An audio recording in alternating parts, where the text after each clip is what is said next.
Remember from our previous topic what decorators are. Let me just refresh it.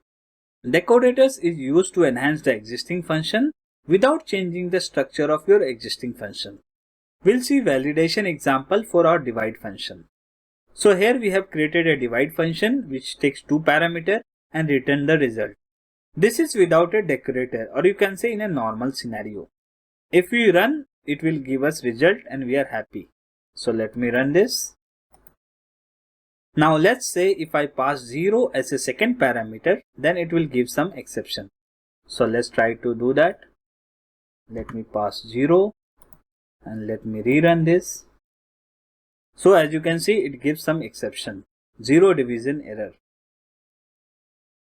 To solve this, we can add a validation stage in the same divide function, or we can use a decorator.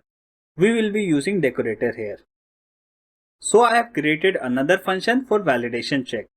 It takes one parameter which is a function and return inner function.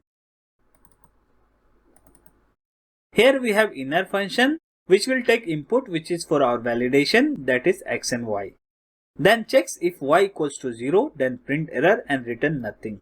Else call the func parameter, which in our case is perform divide, by passing the same x and y and return the result.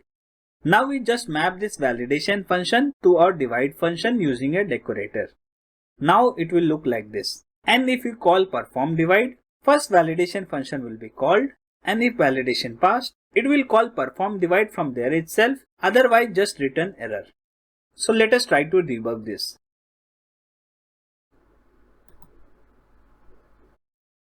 Let me step into my code.